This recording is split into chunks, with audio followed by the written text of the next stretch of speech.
All right, welcome to Stories from Here, the art of the flat lay. So I am super excited because I think flat lays are one of the very most fun things that you can do as a creative photographer person. And so I'm really excited to kind of go through the elements of what makes them really fun and what makes them look good, and encourage you to keep trying to create your own because it is a really fun, creative challenge for you to do. And I think you'll really enjoy it if you get over the fear, and kind of understand some of the basics of how they work, what makes them look good, and then get some ideas going. So if you don't know me, I'm Lauren. I am a social worker turned artist, and I'm passionate about creating good in the world. And I love doing that through helping you tell your story creatively, whether that be through your art, or through your photography, or your storytelling. And you can find out all the things about me at lauren-likes.com. So today we are going to talk about how to style flat lays so that they tell stories. We're going to go over some camera settings and some props for you to use. We're going to talk about the secrets to getting great lighting for your art or whatever it is you're photographing. And I have a special discount for you for showing up for the webinar that you can use. That is the biggest discount I am offering on Stories from Here. So if you don't right now, go grab your phone and some props. So you can grab some artwork or food or whatever it is that you want to take a flat lay of, and some kind of related items, and we'll go over those more in depth, but you can grab anything that catches your attention right now. So a quick little back story of who I am and how I kind of came into taking photos and teaching Stories from Here is we moved to Korea about 8 years ago now, and we just absolutely loved it there. We were teaching at an international school, and we decided that it was time for us to leave and move on, and I was very, very sad. And so I participated in the 100-day project and started a photo project where every day for 100 days on Instagram I shared a story and a photo from our time in Korea. And people just really loved it. People still mention it to me to this day. They learned so much. They were more connected with me and with Korea. And the project was really, healing for me as I was leaving. And I ended up with this beautiful book that I can now remember all of our memories from Korea, because there were obviously like tens of thousands of photos from our years there. And so having them all collected into kind of the best 100 or our favorite of them was really helpful. And so after that, we moved to the UAE, and I was just honestly miserable. And so I was really lonely. We were really isolated. And so the 100-day project rolled around again that February, and I decided to do a gratitude project. So every day I would post a photo. I was just going to use like photos of flowers that I had taken just to make it really easy, and I was going to write one thing that I was grateful for that day that had happened kind of in my day. But I quickly realized that I was starting to notice things around me that were really beautiful and that I was really grateful for, and I was taking photos of those. And the more I took the time to really take the photo and, style it and edit it and like really like kind of meditate on it, it really kind of changed my whole perspective. And this gratitude project really pulled me out of this funk. And so that is how Stories from Here was created. Was I took kind of everything I learned about taking great photos and I turned them into a course, so that every day you get a photo prompt, so you have an idea of what to take a photo of, and then at the end we put them into a book so that you have all of your memories all together. So Stories from Here is officially open until October 22nd, and there are 2 awesome bonuses that I don't have a slide for, but the first 10 people who join are going to get a free one-on-one coaching session with me that you can use anytime during your project. And if you join this week, you will get an additional 30 prompts. So 30 story prompts, 30 photo prompts, so 60, however you want to count that. But you will get those also if you join this week. So you're going to learn how to use your camera like a pro, how to edit any photos that you take, how to write stories that really allow you to be in the moment and relive them and really grab people, that people want to read your stories. And you're going to learn how to make really beautiful, really simple photo books, because I used to love to scrapbook, but now it's absolutely too much work. And then it just creates a daily practice of joy. And that is the biggest thing that I gained from doing this project over and over again, are those daily habits of looking for beauty and documenting them. So when you register, you get lifetime access to the course. There are a ton of video tutorials in there teaching you how to write, take photos, edit, make your book, all this kind of stuff. There's an exclusive Facebook group because I know that a lot of us struggle to actually get things done. So having the group accountability that this is a live course that we're all posting, the same thing on the same day, and you can check in with me and set goals is really, really helpful. And you will have me for your support. So each day you're going to get that prompt. Each week you're going to have a check-in, and then we're going to do actually 4 live coaching sessions to help you stay on track. And so the most important thing is you won't be alone while you're doing this. I will be here for you to help you and offer any assistance you need. So at the end of November, you will have developed a daily rhythm of seeing and celebrating joy and beauty in your everyday life. So I know I said a lot of things really quickly. So class is open for registration for the next 2 weeks. We start at the end of October, and then every day in November we'll share a story. We'll share a photo on Instagram. That's a photo and a story. And then at the end, we'll put them together in a book using #magic, and you will get it mailed right to your door.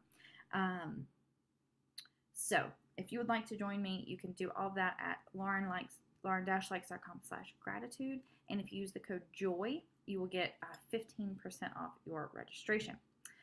So today, I want to help you take stunning photos of your art and stretch your creativity by creating mini scenes that tell stories. So I know a lot of times when we take photos, we are taking photos of people or places or landscapes, but one of the really creative things we can do is have full control of our photo and create our own little scene, our own little world, and those are called Flatlays.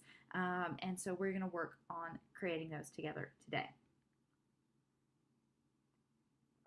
So the reasons why I love creating Flatlays are they're a great way to share your art. If you create something, whatever it is you create, this is a great way to share it, to share your process.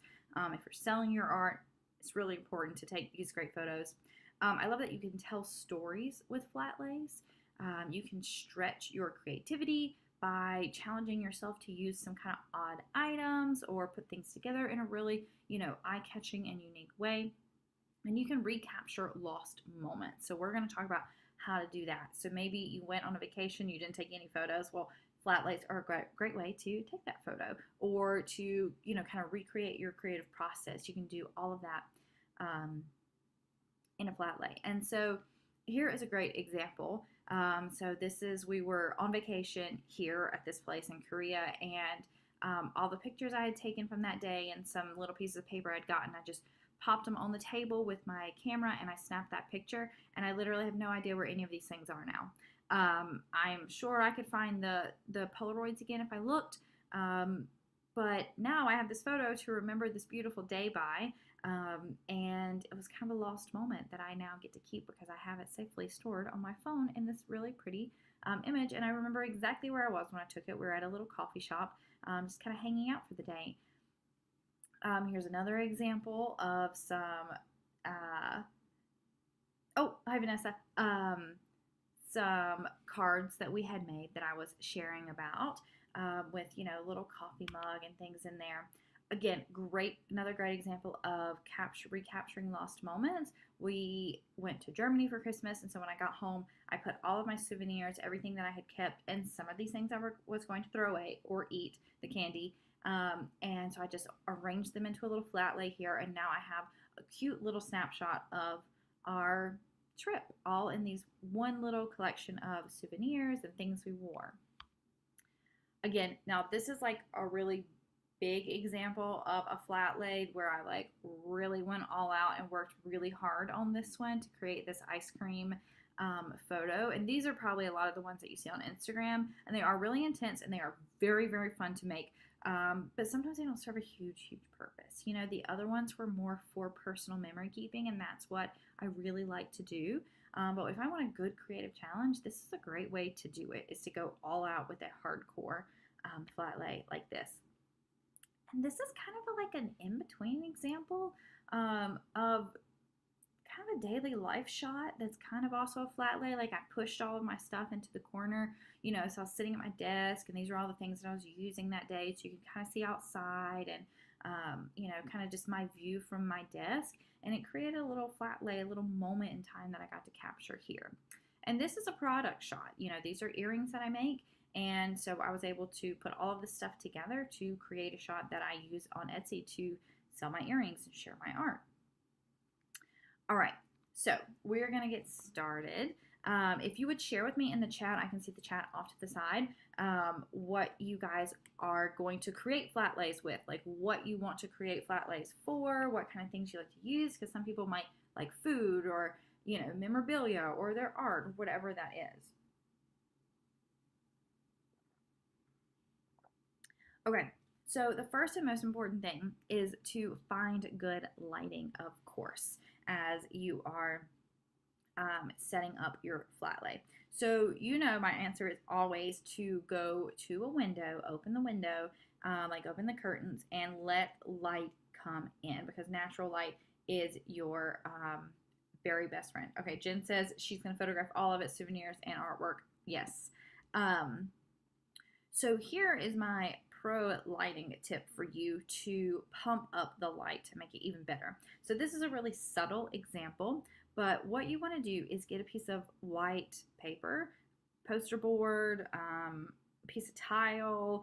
You're going to see what I use here in a second, and you hold it up facing the light so that you're bouncing light back into your subject. So as you can see here, it's not a huge difference because this was actually a really great lighting day, but you can see that the first photo here that's a little closer to you has more light in it, and the second one that's a little further back on the screen is darker. And so literally all I did was hold up a piece of white printer paper, and it bounced that light back into the backside of the flowers that I was photographing. And so having normally use just a big piece of white poster board, and I just set it up so that it's just bouncing all that beautiful white light back into my image.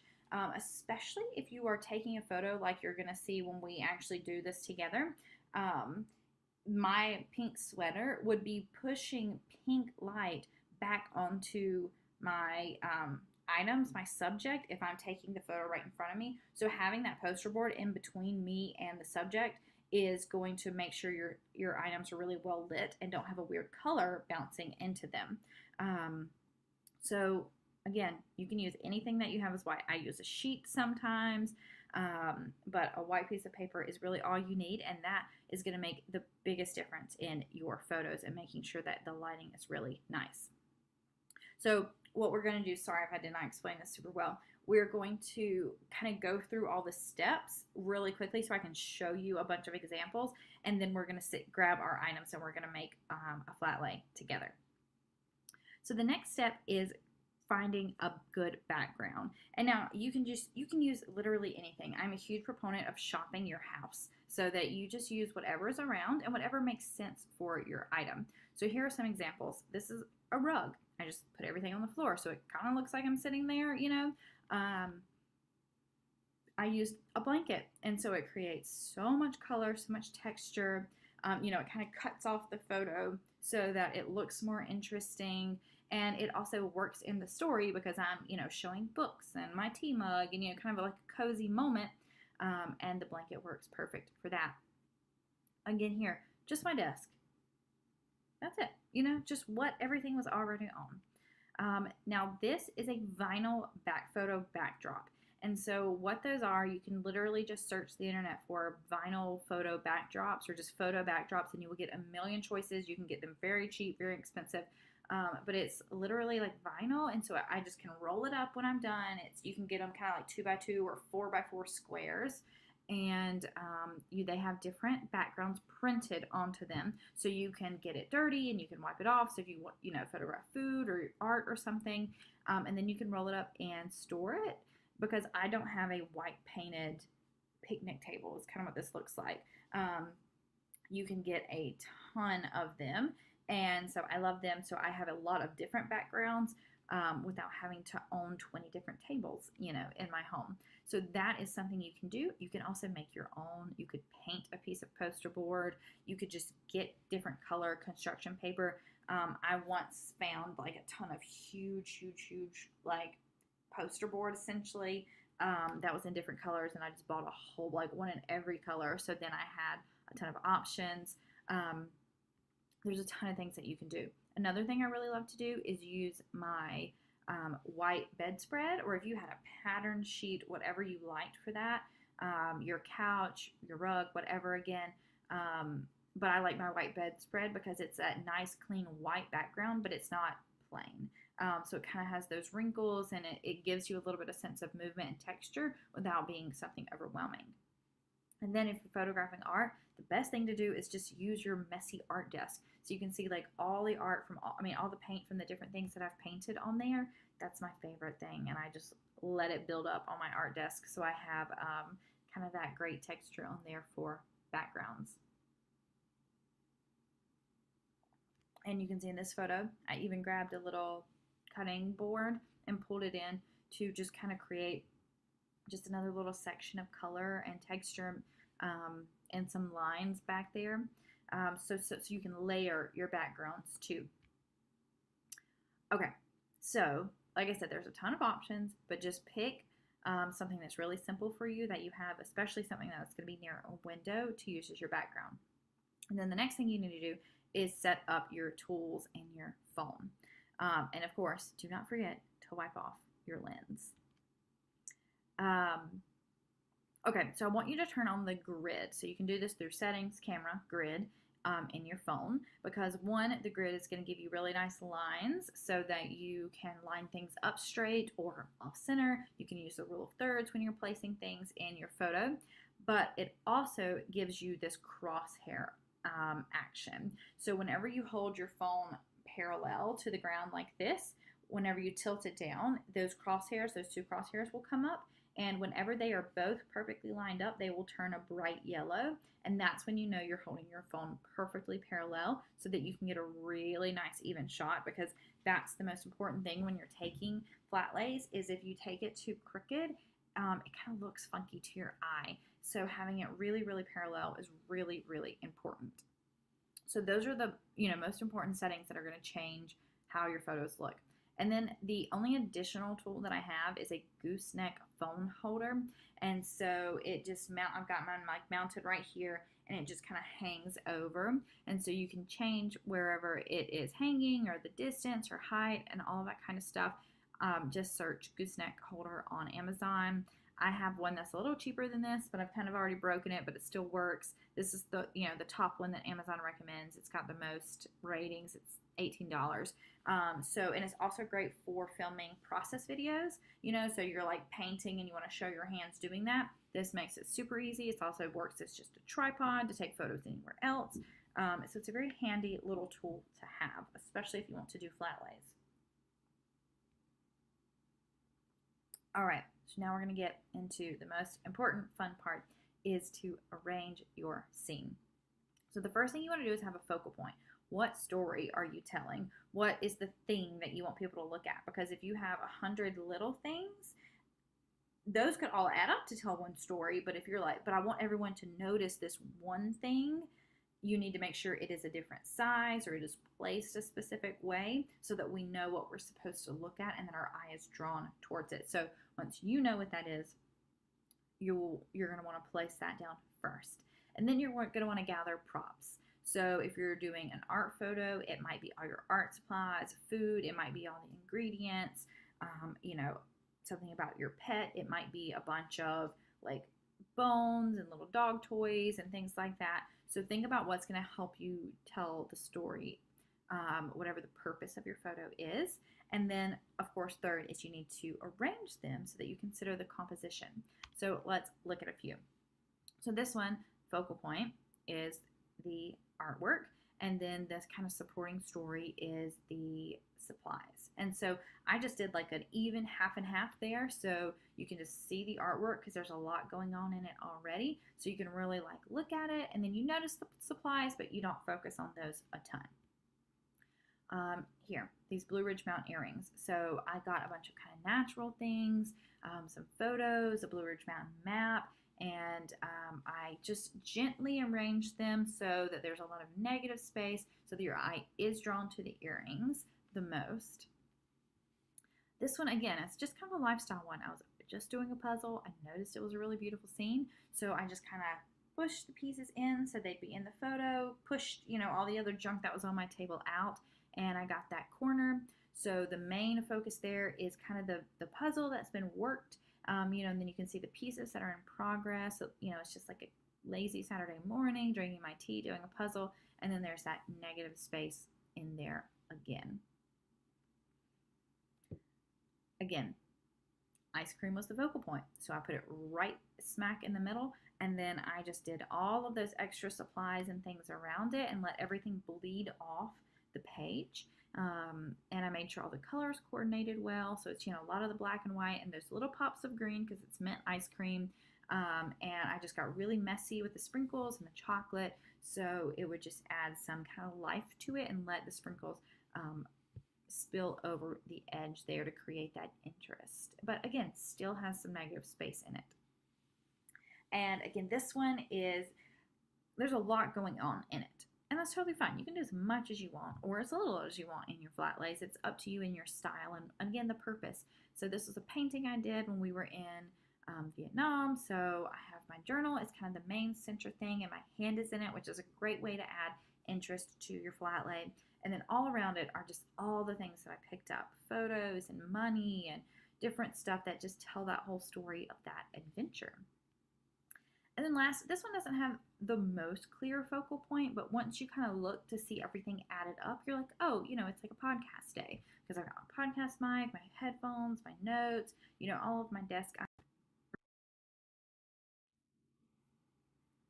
Okay. So sorry for that little drop. But we will keep going. Okay, so we're talking about setting the scene. Okay, so this next one, again, with the collections, those are so popular to do. I just arranged everything in just a really nice little grid square, made sure everything was kind of balanced. I got big stuff in each corner, kind of the colors are balanced. So that is kind of what I considered for this one. So really the best way for you to take any good photo is just to take a lot of photos. So set up a flat lay, take a photo, mix everything up into a different, setting, take another photo, add in some pieces, take out some pieces, take a bunch and see which ones you like the most and then kind of study them and see why they work well, why you like them, why you don't like them. And the more you do it, the better you will get at it. And so if that's something that you want to do, you want to keep practicing and you would love to join a group of people, I would love to have you in Stories from Here. So if you want a daily habit of looking for and celebrating beauty, you want to improve your photography and storytelling skills, but you need accountability and group encouragement to get things done, because I definitely do, and you want feedback from someone who's actually going to look at your stuff and tell you, hey, that looks great, or hey, what if you tried this? So you're not just kind of throwing it out there and seeing if you did it right or not, because that's what I hate the most about online courses is I'm like, I think I'm doing this, but I don't know.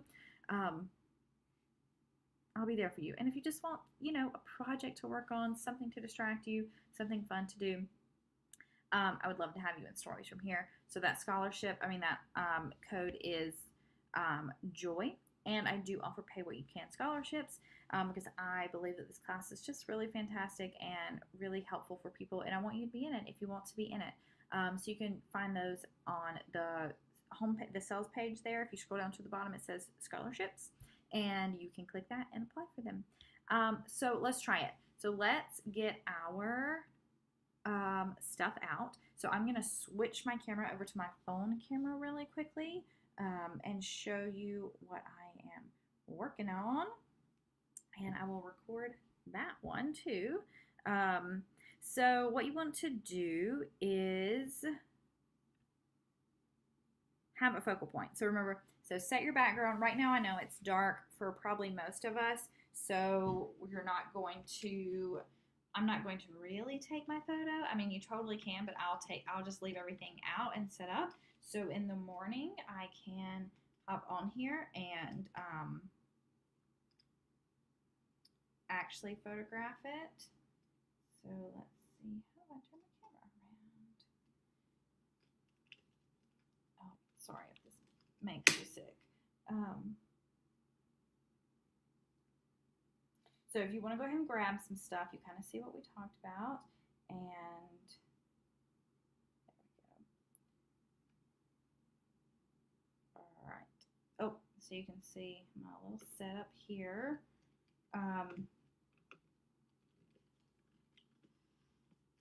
Okay, here we go. So I know I'm a little shadowy, but like I said, that's why we take photos during the daytime. So here we go. So this is my scene. So I'm just going to use the white backdrop of the table that I am working on here. And again, the shadows are because it's nighttime, so I have all the overhead lights on. I've got my ring light on, so it's definitely going to create this like unwanted shadow here, but that's fine because like I said, we're going to play with it and get it all set up so tomorrow when we can get that nice natural light, we can take an even better photo. But this is just good practice too, even if you don't take the photo. And sometimes as you're arranging things, it helps to stop and take a photo and look at it through your camera, through that actual square, because it looks different, you know, through the square lens than it does like from your eyesight. So I've picked this pair of earrings. These are going to be my focal point. So I literally just walked around my house and I grabbed things that were pink. So I grabbed a bunch of supplies that helped me make these, and then I just grabbed like random things that coordinated. So I'm just going to start putting them all in. So like I said, I'm starting with my main item here. I want to have some height, some kind of difference here. I like to do that in my Flatlays too to create some interest. And I have all of these like pieces where I have, you know, that they're going to be the earrings. So I might fill this little cup with them here, and it's pink too on the bottom, so you can't really tell that. But you know, it's still kind of that white speckled look. So I'm just gonna fill it up, and then I might, you know, kind of play with them so you can like see what's on them here. Get more of the matching ones. So I like it to kind of have that natural look, but also, I mean, I am working on this and styling it, so it can look any way that I want it to. So I've got some little ones of it here that I might sprinkle around. Just let kind of play. Oh, I just got some rainbows. So yeah, so we'll see how these end up in the end. I also, like I said, I brought some cutters. So these are what I use to, you know, cut the shapes. Throw those in there. I grabbed my pink earring cards because they are also pink and they do go with the earrings. So I might have these in here. And so when you're arranging things, think about the rules of thirds, you know, the rules of three, rules of thirds, and the rule of three of odd numbers tend to make things look better. I brought some clay so you can kind of see the raw material of what I use to make these. And so I might just kind of scatter some of that in there. You could use the full bar of clay, but think about the name brands and things. Do you want this script, this font here distracting from your piece? You might. It might be an important part, or it might be important for you to unwrap things or roll your pens over so you can't see the titles. I also brought paint because I use paint with these. Now, I don't use white paint, but, you know, white is in the color here, and it's got this kind of like spill. I brought paint brushes because I use the paint brushes to make the dips. So that could be a part of the story, or it could just be like an art supply that's helping tell the story. And then I brought some little scraps that I can sprinkle in at the end to kind of make a little mess. So I've got all my supplies, and I might still have to get up and go get something. You never know. But I just kind of grab a couple things. Like I said, just shopped my house, shopped my supplies. And then I'm just going to start kind of sorting things. So I like this. It's like too big, too much. So I'm going to just kind of have it here, like out in the corner, so you can kind of think about which direction these are facing. So there we go. So that's going to be the top corner. And I'm also, going to make sure my phone is really flat using those crosshairs. And then I'm just going to start playing with things and remembering what is my focal point. So this is tall, so it's going to look nice, but it's also going to be distracting. So I'm going to keep it more off to the side as much as I possibly can. And then find ways to build, what do you call that, height. So I can stack these up, and that is going to build some height, and it's not going to be so clear of what they are. So it adds a little more interest that way. So you can kind of do that whatever way works for you. So things are starting to get too square. So I'm going to, okay, I think this is going to be my focal point. Do I like them on the card? Is that helpful?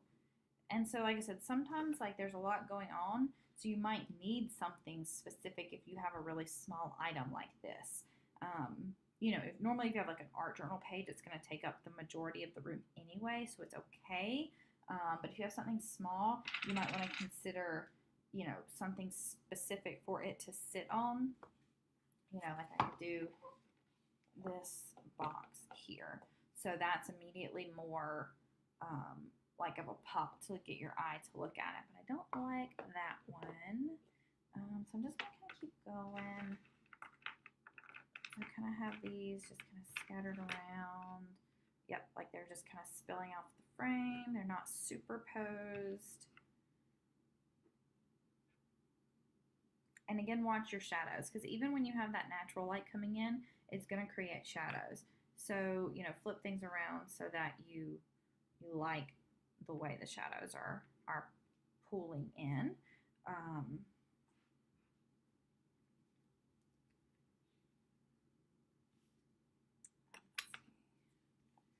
And maybe you have too much stuff. Maybe we don't need to use all of these things, or they just barely need to be in the frame. And think about that too. Are you going to do this as the story?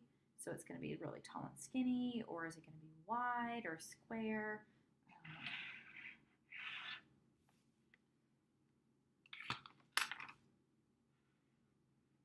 Because yeah, this looks really different when I'm looking at it on my table than it does when I'm looking at it on the screen.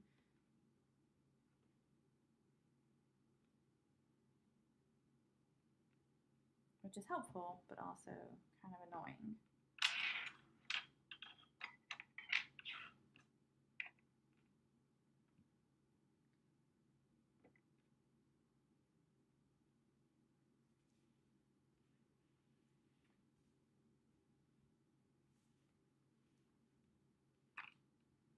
Okay, so I'm going to reevaluate. Cause space, not using here.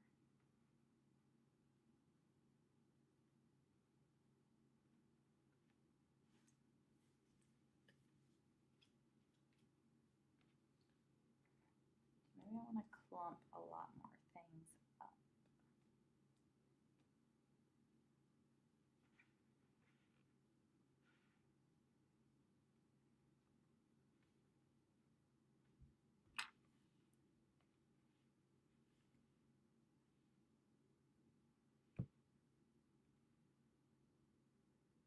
There we go. So I'm starting to kind of create some lines. So I kind of like this triangle I have going around here. And with this kind of negative space in the center.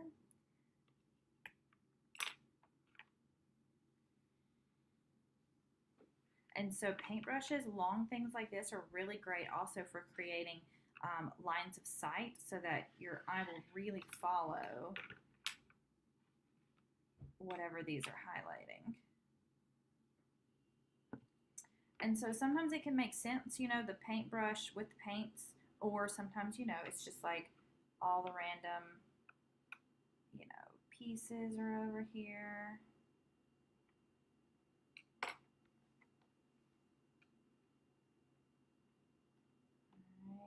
All right. If you can't get things to stay, you can use like sticky putty for like those paintbrushes. Here we go. Okay. See, I'm starting to like this.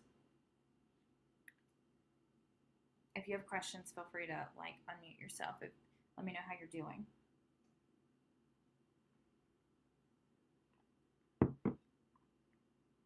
Okay, so then I'm going to sprinkle in some of the, like, these are just like little scraps I save. Just kind of give it that messy, like, I just made it look. Just in a couple places. I don't want to get like too overwhelming like with the sprinkles, but kind of fill in some of that negative space.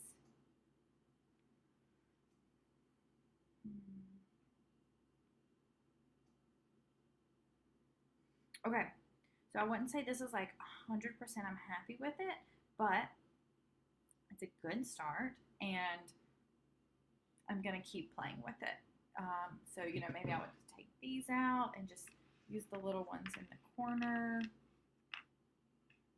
Maybe I do want to find like a little dish, like a little trinket dish that will pop these up a little higher and kind of give them their moment of glory. Let's see, I have a lid right here.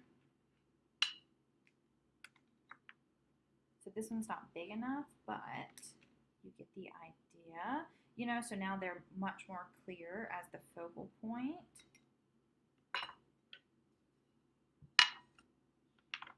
Yeah, so I'm just gonna keep playing, keep trying, you know, and pull in things that don't make any sense. You know, pull in. So if you've got like, I like literally looked in my refrigerator, like, do I have any strawberries or, you know, things that are red or pink. You know. Oh, so here, maybe this is it. Maybe I need to have more of the clump of things over here because there's height over on this side, and I want to balance it out with height on this side too. So maybe, you know, the extras go over here. Or maybe not. Maybe move down here. Bottom point.